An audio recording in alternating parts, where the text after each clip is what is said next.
यदि कोई बेटी मर गई बहुत बड़ा पाप लगता है। इसलिए माँ ने पहली चेतावनी दे दी, क्योंकि जानती है माँ कि ये हमारा अपमान करेंगे। इसलिए कह रहे हैं यदि तुमने मेरा कभी अपमान कर दिया तो मैं सहन नहीं करूंगा, इस शरीर को ही त्याग दूंगा। उस समय तो दक्ष ने कह दिया, ये माता हम आपका कोई अपमान नहीं करेंगे। मां ने तथास्तु कह दिया, मां भगवती अंतर्धान। दक्ष ने मैथुन सृष्टि की, महाराज वीरणी से विवाह किया और मैथुन सृष्टि करी। सबसे पहले इस दक्ष ने 10,000 पुत्रों को जन्म दे दिया। नारद जी ने उनको कूट प्रश्नों में उलझा करके सन्यासी बना दिया। उनसे पूछा, बच्चों ये बताओ विचित्र भाषा बोलने वाले हंस का नाम क्या है? बच्चों ने कहा, मैंने पता। अच्छा ये बताओ कि जिस बिल में घुसने के बाद बाहर नहीं निकलते उस बिल का नाम क्या है? बच्चों ने कहा, मैं ये भी नहीं मालूम। नारद जी ने कहा, तो ये बताओ विचित्र भाषा माया के पति कौन है? बोले हमें ये भी नहीं पता। आप बताओ ना। बोले नारद जी ने बोला पहले हमारा शिष्य बनो। तो नारद जी ने सबको शिष्य बना दिया और उन्होंने सबको समझा दिया, बच्चों माया के पति हैं भगवान, हम सबके पति। तस्मात् देगेन मनसा भगवान शाश्वताम पति। सबके पति हैं, इसलिए माया की भी पति हैं। हम सब उन माया भगवान की माया में ही लिप्त हैं। अगर देख लिया जाए, सोच लिया जाए तो इस संसार में हमारा क्या है? क्यों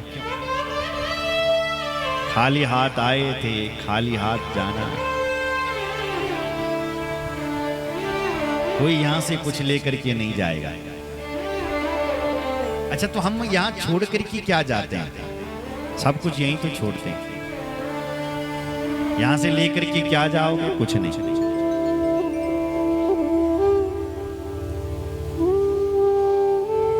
यहां यदि रहता है तो हमारे कर्म, यहां यदि कुछ रहता है व्यक्ति, वो उसके नाम। लोग यहां भले आदमी को भी याद करते हैं, साहब बुरे आदमी को भी याद करते हैं। क्यों? जो हमारे बीच नहीं है उनका भी नारे, वो आदमी बहुत बड़े आदमी थे, लोगों को बहुत सज्जन आदमी था साहब। तो नाम रह जाएगा आदमी का, केवल नाम रहता है बस, जिंदगी नहीं रहने वाली, और केवल काम रहता है। इसलिए तो कहते हैं अपनी जिंदगी में कुछ ऐसा करके जाओ कि हम रहे चाहे ना रहे, लोग हमारे काम से हमें याद करते रहे, हमारे नाम से कि हमें याद करते रहे। इसलिए ये शरीर नहीं रहने वाला। यो शरीर तय गुण रही जिस रावण की 1 लाख पूत और 1.25 लाख नाती थी। ये हमारा कैसे रहेगा? तो यहां रहेगा तो क्या, यहां रहेगा तो तुम्हारा नाम रहेगा। आज लोग भगवान राम को भी याद करते हैं और रावण को भी याद करते हैं, लेकिन राम की पूजा करते हैं, रावण की नहीं। इसलिए कुछ ऐसा करके जाओ अपनी जिंदगी में, हम रहे चाहे ना रहे, हमारा नाम यहां रहे। सुन रहे हैं? अच्छा करके जाओ, बढ़िया करके जाओ। शम्मा बुझ जाएगी जलते जलते, श्वास रुक जाएगी चलते चलते।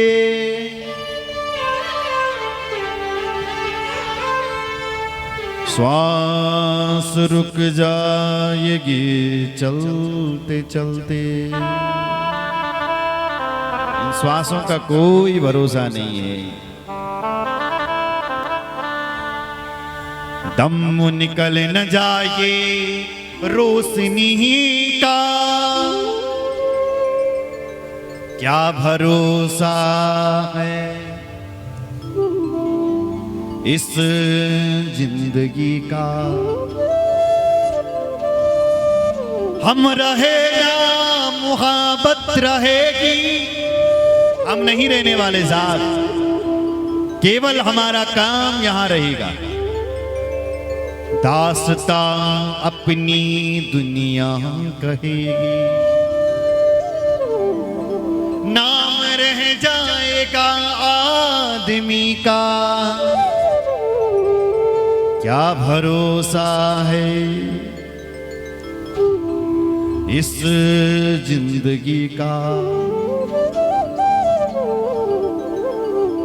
कई लोग हार गए, कई लोगों को विश्वास था कि हम 100 साल जिएंगे, लेकिन वो भी चले गए साहब। हार जाएंगे हम चलते चलते, हाथ रह जाएंगे मलते मलते। एक पल का इस जिंदगी का भरोसा नहीं है, क्या हो जाए कल में परलय हो जाए। 30 सेकंड में पूरा दृश्य बदल गया। समय का कोई भरोसा नहीं है मेरी मां, इसलिए जिंदगी का कोई भरोसा नहीं है। इसलिए कुछ ऐसा करके चले जाओ कि हम रहे चाहे ना रहे, इतिहास हमारा नाम लेता रहे। इसलिए अपनी जिंदगी में कुछ ऐसा करके जरूर जाना। और अगर आपके मन में कोई शुभ काम करने की इच्छा हो रही है तो कर डालो, बहुत जल्दी कर डालो, क्योंकि कल नहीं आता है, बहुत जल्दी कर डालो। और यदि आप किसी का बुरा चाहते हैं कि उसका बुरा करना था, उसको कल पर छोड़े, कल करेंगे। कल किसने देखा कल आता भी कि नहीं। लेकिन भला काम जो किसी का कर तदेव लग्नम, कर डालो, अभी करो, या भी होना चाहिए शुभ कार्य। शुभ काम में तो देरी ही नहीं होनी चाहिए, बुरा काम कल के ऊपर छोड़ दो। क्या भरोसा कल कैसा आ जाए। सुन रहा है, कोई भरोसा नहीं, साथ देता नहीं ये किसी का, क्या भरोसा है इस जिंदगी का। जिंदगी का कोई भरोसा नहीं है साहब। बोलो जय श्री राम। इसलिए ये भगवान की माया ही तो है। हमको सब कुछ पता है कि यहाँ कुछ भी नहीं है, फिर भी हम इस माया में लिपटे हुए हैं। भूमि परत धावर पानी, जिम जी माया लिपटाना।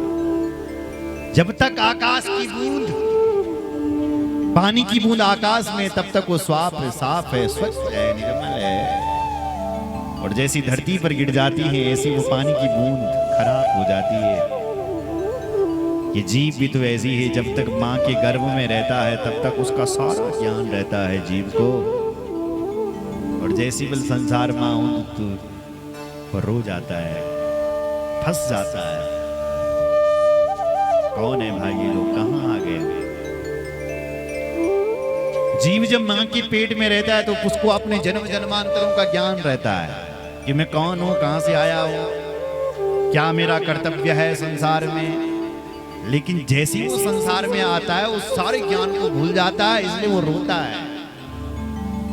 इसलिए जन्म होते हुए बालक रोता है कि वो उस तत्व ज्ञान को भूल जाता है जिसको माँ के पेट में रहता है। इसलिए नारद जी कहते हैं माया के पति माधव हैं। जिस बिल्ली में घुसने के बाद बाहर नहीं निकलती, उस बिल्ली का नाम मोक्ष है। देखो भाई, एक बार मोक्ष हो गया फिर संसार में थोड़ी भटकना पड़ता है, फिर 84 लाख योनियों में थोड़ी नहीं जाना पड़ता है। सुन रहे हैं, हम लोग सब नरक से घूम करके आए, इन 84 लाख योनियों में घूम करके आए हैं साहब। मनुष्य जीवन केवल भगवत प्राप्ति मोक्ष के लिए मिला है। खाना पीना सोना, ईर्षा करना, जिद करना, ये तो पशुओं में भी होता है। पशु भी तो खाता पीता है, बस उनके अंदर ये विवेक नहीं है कि वो भगवत चिंतन करे। ये विवेक केवल मनुष्य के पास है। इसलिए मनुष्य को चाहिए कि शरीर का महत्व समझें, इस शरीर से भगवत भजन करें। इसलिए जिस बिल के में घुसने के बाद बाहर नहीं निकलते, उस बिल का नाम मोक्ष है। नारद जी ने उन सबको महात्मा बना दिया। दक्ष को जब पता चला कि मेरे बच्चों को महात्मा बना दिया, तो दक्ष ने नारद जी को शाप दे दिया। नारद, मेरे नन्हे नन्हे से बच्चों ने, जिन्होंने अभी संसार भी नहीं देखा, और तुम ही महात्मा बनेंगे, हम तुम्हें श्राप देते हैं। जा, तुम्हारा पैर एक जगह पर नहीं टिकेगा, तुम हमेशा ऐसे ही घूमते रहोगे। तस्मात् लोकेषु ते मूढ़ा न भवेत् भ्रमतः पदम्। तुम्हारा पैर एक जगह पर नहीं टिकेगा। नारद जी ने कहा अच्छा श्राप दिया। रमता जोगी बहता पानी अच्छा लगता है। उसने कहा कि बढ़िया सा। दक्ष ने पुनः सृष्टि का संयोग किया, और अब की बार दक्ष ने 60 कन्याओं को जन्म दिया। उन्हीं 60 कन्याओं में मां भगवती का भी प्रादुर्भाव हुआ। एवं उक्त्वा तदा देवी दक्षं च निजमायया आस्थाय शेषवं भा जन्यन्यातिरुरोधसा। शेषव भाव से मां भगवती प्रकट हो गई है, घर पर प्रकट हो गए। उत्सवम चा महानासीत गानवाद्य पुरासरम। उत्सव मनाने लगा, गान वाद्य चलने लगा, जय जयकार होने लगी। धीरे धीरे मां भगवती बड़ी हुई, और बड़ी होती हुई पालन पोषण हुआ, और दक्ष के यहाँ पर मां भगवती 16 वर्ष की हो गई। और उनके पिता ने उन्हें मंत्र दिया, और सप्तऋषियों को बुला करके बेटी को ज्ञान दिलाया गया। नामकरण सब हुआ, और मां सती ने उसके बाद वर प्राप्ति के लिए एक व्रत किया, जिसका नाम था नंदाव्रत। अथो सती पुनः शुक्ला पक्षे षष्ट्याम् उपोषिता आश्विने मासि सर्वेशं पूजयामास भक्तिता। पूजयामास भक्तिता। आश्विन मास में आता ये नंदा व्रत।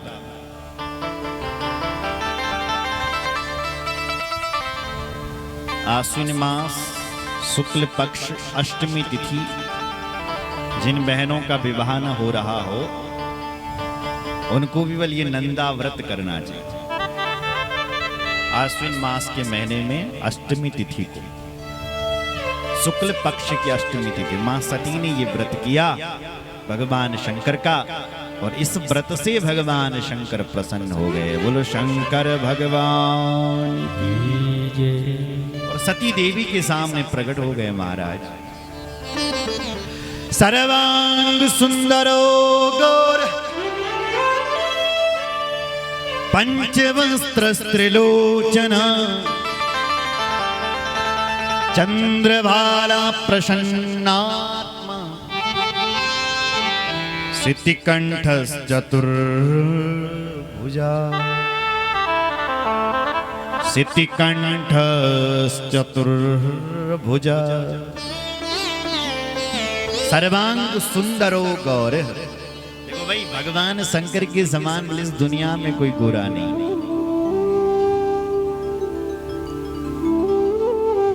अगर सुंदरता की बात करें तो भगवान शंकर बहुत सुंदर है।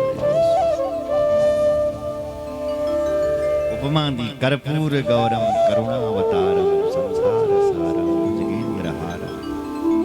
कपूर के समान गोरे, बहुत सुंदर। वो तो भगवान शंकर ने जब से जहर के पी जहर पीते नीला पड़ गया, नहीं तो भगवान शंकर तो बिल्कुल गोरे थे। कर्पूर गौरम, कपूर के समान गोरे थे। नीलांबर तो भगवान विष्णु है। नील सरूर नील मणि नीर नीर घनश्याम। नीले नीले तो भगवान नारायण है। घनश्याम है हमारे नीले। एक संत जी अर्थ कर दिया, नहीं नहीं नहीं, जहर पीने से भगवान शंकर नीले नहीं पड़ गए। वो इसलिए नीले पड़ गए क्योंकि नील श्याम का चिंतन करते हैं, रात दिन राम राम राम राम रटते रहते हैं। तो जो सांवले से राम थे ना, उनकी छवि, उनकी छाया शिवजी पर पड़ गई। राम राम रटते रटते शिवस्य हृदयम विष्णु, शिवजी विष्णु का ध्यान करते करते बिल्कुल नीले पड़ गए साहब। नहीं तो भगवान शंकर गोरे हैं कर्पूर गौरम। बोलो जय श्री राम। बड़े सुंदर है हमारे महादेव।